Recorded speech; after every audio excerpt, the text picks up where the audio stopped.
Bom, vamos falar sobre o Joseph. É um pouco estranho fazer um vídeo tecendo uma crítica sobre um colega meu aqui da mesmo universo, que é o YouTube. É um pouco diferente quando você faz um vídeo contando a história de um ator, de um político, seja de quem for. Mas vamos lá. Entre tudo que me chocou aqui, não é o fato dele ter esse desejo de fazer um vídeo completamente falso para explodir em audiência. Não é a questão do caráter dele ser assim, porque isso não acontece só no YouTube. A televisão está recheada disso. Na terceira temporada do Na Mira, vocês vão ver que uma emissora gigantesca nos Estados Unidos forjou uma explosão. Vocês vão ver, se preparem na história. Então assim, não é uma coisa... Uau, estou vendo pela primeira vez na minha vida. É antes e depois. Não. Falsificações acontecem em todo o tempo. Já teve jornalista do New York Times que forjou matéria, do Washington Post. A CNN nos Estados Unidos já transmitiu notícia falsa descaradamente. A MSNBC, a ABC, olha, todo mundo. Ninguém tá com as mãos completamente limpas.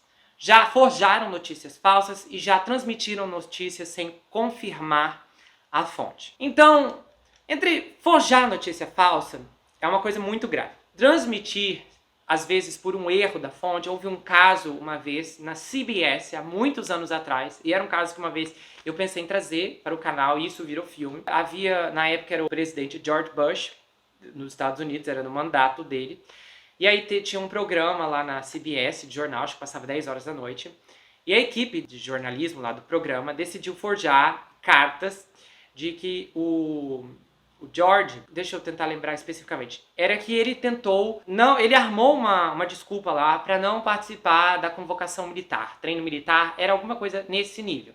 Então, simplesmente eles disseram que ele não foi, que era uma coisa, e divulgaram, fizeram uma matéria assim super bombástica, e divulgaram esses documentos dizendo que o George Bush fez isso e aprontou isso e tal. Na noite que a matéria foi exibida, os jornalistas, era uma jornalista especificamente, era a atriz que faz o filme, inclusive é Cate Blanchett, alguma coisa assim, uma atriz loira. Todos comemoraram e não sei o quê, só que o filme romantiza, eles saem como heróis, absurdo. Mas o que acontece? Na noite que eles exibem a matéria, já tinha internet naquela época, e algumas pessoas pegaram o documento que foi exibido ali na televisão, e eles descobriram que a forma que havia, ortografia, alguma coisa ali no documento, no Word, não existia. Então, por exemplo, a ferramenta ali que foi usada para escrever a fonte só passou a existir a partir de tal data.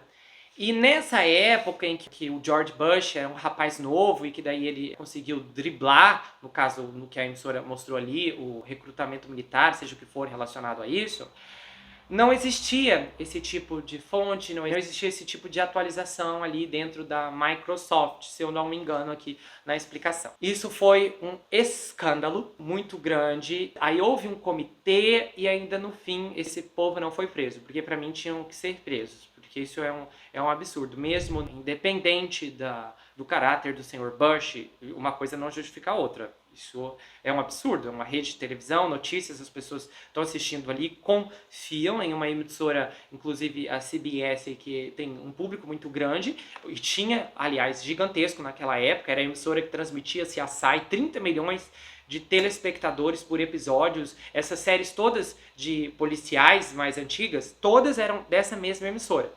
No fim, essa gente não foi processada, mas eles acabaram sendo demitidos. O âncora do jornal, a equipe que fez a matéria, essa jornalista que encabeçou tudo isso, foi um vexame. E ela escreveu um livro, se vitimizou, é absurdo. E o filme, eles não tem como esconder que o negócio é forçado, é forjado, é falso, é fake. Mas ainda no filme eles saem como heróis. E tipo assim, o que acontece? No filme, eles ainda acreditam que o Bush fez isso, que ele driblou lá o negócio militar. Mas aí no filme é como se a gente não tem prova, mas tudo bem a gente forjar, porque nós acreditamos que alguém fez isso. Olha, imagina onde o mundo vai parar se todo mundo pensar desse jeito. Isso é um escândalo que ficou como exemplo, e a emissora ficou envergonhada disso, apesar da sua equipe de jornalismo falar, não sei o que está de errado aqui. Quando esse filme, como foi gravado anos depois, em 2016, por aí, a emissora se recusou a divulgar os trailers nos comerciais. Falou, não, a gente não vai divulgar porque o filme romantiza totalmente, não concordamos com isso. E o que acontece? Isso é uma coisa muito grave. Quando você é diferente porque é mau caratismo, é falta de vergonha na cara, é tudo de pior. Agora, quando você compartilha uma informação em que a fonte acaba te transmitindo algo que pode não ser tão correto, algo que às vezes não tem uma averiguação tão pontual, tão mais olheira, pode acontecer um erro. E tudo bem se for corrigido a tempo, de dizer, gente, olha, a gente realmente divulgou isso aqui, mas não é verdade. Na época mesmo do vídeo do jurado, eu vim aqui, eu falei com vocês, falei, pessoal, olha, aconteceu isso, tem um jurado falso, porque eu tinha avisado na comunidade. Então, assim, sempre há tempo para correção. A gente está lidando com esse caso de Idaho e está tendo especulação o tempo todo, isso é verdade e aquilo não é, e a vida que segue. Mas o que esse rapaz fez me chocou no nível de que ele pensou que fazendo isso, ele ia conseguir receita e altas visualizações, mas simplesmente o que me surpreendeu mesmo é o fato de que não passou pela cabeça dele a possibilidade de que as autoridades iriam bater na porta dele para dizer, escuta, quem te enviou esse áudio que a gente precisa examinar isso aí. O fato dele não pensar na própria segurança é o que mais me levou assim ao extremo nisso, porque eu penso o quanto as pessoas ficam cegas para realmente conseguir fazer algo nesse nível. O fato dele ter zero empatia com a família é gigantesca aqui, porque isso assim é brincar com as emoções dessas pessoas. Estamos falando aqui de 4 famílias, pai, mãe, padrasto, irmãos, todo mundo ali tinha irmãos. Todo mundo ali tinha mãe, tinha pai, tinha gente que tinha padrasto, pessoas pertíssimos de todos eles. Ele já não tem empatia com nenhum deles. É monstruoso, mas ainda não é uma chocante, porque isso já vem acontecendo mundo afora e pelas emissoras de televisão. Agora, ele não pensar nas consequências que isso poderia trazer, que ele simplesmente só ia se envolver no lado bom disso, que a polêmica, o restante, a averiguação que as autoridades poderiam querer fazer ia passar totalmente despercebido, é assim uma coisa bem berrante. Sem contar o desespero para forjar algo assim, no sentido de que, gente, ouvindo esse áudio aqui, nitidamente você percebe que isso aqui, você ouve a entonação de voz, nunca que isso é uma entonação de quem está sendo golpeado. Além de ser uma falsificação diabólica pelo fato de haver total ausência de respeito aos familiares das vítimas, é também uma falsificação da pior espécie. E eu acho que no contexto há várias vítimas aqui, o bom desse escândalo não ter se propagado é que as famílias provavelmente não ficaram sabendo disso. Eu espero que não. Porque assim, é muito triste você olhar e ver, porque se fosse, por exemplo, na minha família, eu ia ficar muito indignado com esse nível de oportunismo. A segunda questão, que eu acho que é assim, vítima aqui, é o público dele. Porque eu fico pensando assim, se fosse eu, se eu forjasse um áudio, nitidamente eu não teria respeito nenhum por quem me assiste, sabe? Não teria nenhum carinho por quem está me acompanhando. Eu ia falar simplesmente assim, meu público é lixo e eu vou dar lixo para eles. Então, assim, eu penso que seria isso que poderia passar pela cabeça de alguém para poder fazer uma coisa dessa. Porque eu pensei, se fosse para eu fazer algo assim, era só se eu tivesse esse sentimento pelo meu público, porque não vem na minha cabeça tudo que ele colocou a perder para bolar esse esquema horroroso. E as pessoas que estão ali, a minha mãe, quando eu contei pra ela, ela falou, se eu fosse inscrito, ia me desinscrever na hora. E eu pensei, eu também, porque assim, isso é tão desrespeitoso, além do que ele fez com a família, é com quem tá assistindo, que é tipo assim, não estamos nem aí pra vocês. Durante o julgamento do Johnny, ele criticou muito a mídia, como todo mundo que estava cobrindo fez, porque a mídia fez uma cobertura nojenta pró-Amber e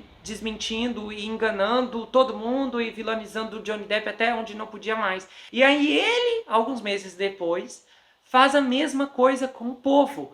Ele acaba mentindo, criando uma situação que é mais formidável para os seus interesses, como a mídia fez na época do julgamento. E ele repetiu a mesma coisa, só que dessa vez ele estava do lado qual lhe traria mais vantagem, considerando que ele já tem esse histórico super conturbado de especificamente sempre ser o primeiro a divulgar informações falsas, porque olha só para vocês terem uma noção. Quando ele fez essa live divulgando esse áudio, outros canais do YouTube repassaram o áudio, acreditando que era verdade. Eu vi essas pessoas se desculparem, e aliás, essas pessoas fizeram monólogos de pedido de perdão muito maior do que o dele, inclusive.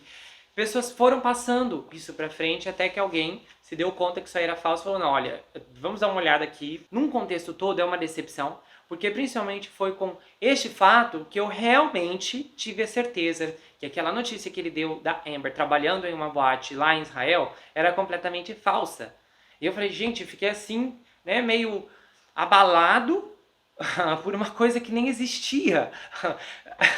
É assim, é chocante o quanto podemos ser enganados até mesmo por uma pessoa que aparentava, porque eu não sabia dessa polêmica do caso da Gabi Petito, eu não sabia que ele estava por trás desse vídeo do navio, não soube. E das outras notícias que ele colocava sem averiguação, eu ainda relevava pelo fato de eu já saber que ele não era um canal focado em contar histórias, mas sim em trazer assuntos do momento. Então ainda eu não vi nada assim, uau, de mal. Mas realmente agora eu vi que não dá para ter certeza de nada que esse rapaz divulga, porque simplesmente se ele é capaz de fazer uma coisa como essa, ao nível desse, em uma investigação policial dessa gravidade, então eu imagino quais outras informações ou quais outras exclusivas que ele trouxe em seu canal que eu não sei, que são de fato fabricadas por ele próprio. Podem ter certeza que esse áudio fabricado não é a primeira vez dele, porque ninguém em sã consciência começa com um áudio fabricado, porque um áudio fabricado, algo assim, é uma coisa muito arriscada, é muito grande e tem que ter muita coragem. Então, ele já está acostumado a fazer coisas pequenas, coisas assim que não vão, né, trazer tantos problemas, e ele foi se dando bem, ele foi dando tudo certo, ganhando receita, e aí chegou agora no ponto de conseguir fazer isso que ele fez. Isso é vergonhoso. Eu fiquei triste, de verdade, triste pelo fato de ver que ponto chegou. Que horror, porque a gente vê as pessoas ali pelo YouTube, como eu mesmo não tinha uma impressão negativa dele, e você não faz ideia do que passa na cabeça das pessoas. É triste mesmo olhar para essa circunstância como um todo. O canal dele é 1000 vezes maior do que o meu, tem o que, 30 e poucos mil inscritos, ele tem 270 mil. Ele não tem visualizações gigantescas a todo momento, mas ele tem um bom nível de visualizações. Então, fazendo os cálculos aqui mais ou menos, porque eu entendo, né, eu tô no YouTube, eu entendo de receita, olhando ali o quanto ele ganha, é um bom dinheiro, é um bom retorno financeiro, que com certeza ele vive muito bem e tranquilamente, principalmente porque todo mês ele consegue fazer um vídeo especificamente que alcança muitas e muitas visualizações, às vezes um vídeo que juntando todos os vídeos que eu já fiz em um mês não consegue alcançar nem 10% do que ele fez, então isso traz um retorno financeiro para ele muito grande. Um vídeo, às vezes, muito grande, de 500 mil visualizações, 1000 visualizações, traz uma boa receita, principalmente para CPMs de canais assim. CPMs é o que avalia cada minuto, o quanto cada minuto assistido vale no YouTube financeiramente. E esses canais que não lidam com temas pesados o tempo todo, como True Crime, eles têm uma receita muito grande. Então, por exemplo, às vezes um vídeo dele vale 10, enquanto um vídeo meu pode valer 1. Então, um vídeo dele alcança 10 e 10 vídeos meus alcançam um do que ele faz. Mais ou menos o CPM ele varia. Por exemplo, conteúdo de viagem, culinária, todos esses assuntos são tipos de conteúdo que são mais valorizados pelo YouTube pelo fato de serem totalmente leves. É um vídeo que um pai, uma mãe, um menor vai assistir não vai ter nenhuma surpresa. Imagina, tem como alguma coisa ruim acontecer no meio de um vídeo de culinária, de um bolo de chocolate? Não tem. Numa viagem, alguém mostrando o luxo de um avião? Basicamente não tem, é quase impossível. Então esses conteúdos são muito relevantes para o YouTube e aí, etc. E o que acontece? Conteúdos de fofoca estão entre um dos tópicos principais ali, que são muito bem avaliados, porque são notícias de entretenimento rápido, onde as pessoas gostam de assistir, ouvir e vão voltar para ter certeza, ou principalmente elas sempre voltam quando algo acontece, porque elas sabem que aquele canal em particular vai reproduzir aquele tipo de conteúdo. Então o mecanismo dele é um mecanismo muito favorável e é um mecanismo muito tranquilo. A forma como ele trabalha, não tem gravação, não tem edição, é live, é ao vivo, então é tudo mais fácil. Sem contar que durante as lives você tem a opção de fazer super chats, que é quando as pessoas vão dando altas contribuições ali enquanto a live está acontecendo. Então, em tese, olhando ali para a renda dele, para as visualizações, olhando para todas as estatísticas e para o quanto eu estipulo que ele esteja ganhando, no mínimo, ele não precisa disso. Eu não tenho muito mais a dizer sobre a personalidade dele, eu não sei como ele é como pessoa lá fora, mas o que eu vi aqui eu sei como ele é como profissional, pelo menos o que ele está representando nesse momento. Uma pessoa que não é confiável para compartilhar informação. E hoje em dia informação é muito valiosa. Informação é poder.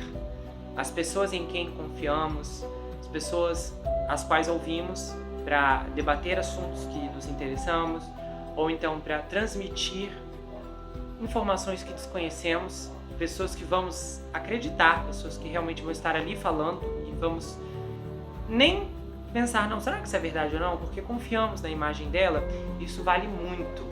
E a informação, ela é um monopólio, seja na TV, no rádio ou na internet. Mas situações como essa sempre irão nos lembrar. E existem pessoas que vão criar informações e vincular falsas histórias. Até mesmo ampliar o sofrimento daqueles que acabaram de perder alguém. Para lucrar, para monetizar, para enriquecer. Se você gostou desse vídeo, inscreva-se no canal, ative o sininho, compartilha, dá o seu like. Espero que você tenha gostado da participação da doutora Sandra no vídeo. Se você quiser saber mais sobre mim, adquira meu livro Perfeito Estranho, já está disponível no meu site, ou você pode adquirir pelo meu Instagram. Esse livro conta a história de um rapaz chamado Jack Wilbur que se vê preso em uma terrível maldição hereditária enquanto ele precisa enfrentar um serial killer que está escondido em sua própria casa. Esse livro tem mais reviravoltas do que você consegue imaginar, é escrito em formato roteiro. O livro vai autografado se você quiser, com um pôster exclusivo, marcadores também, e a entrega acontece para qualquer lugar do Brasil e quase qualquer lugar do mundo. Você pode me seguir no Instagram, Gustavo N Psicanalista. Eu tenho um canal de cortes, onde as análises são recortadas e postadas por lá. E eu também tenho um grupo no Telegram, onde tem bastidores, tem um canal lá muito legal, onde tem toda semana está acontecendo votações extraordinárias. Então eu conto com a sua participação, tem sido muito divertido.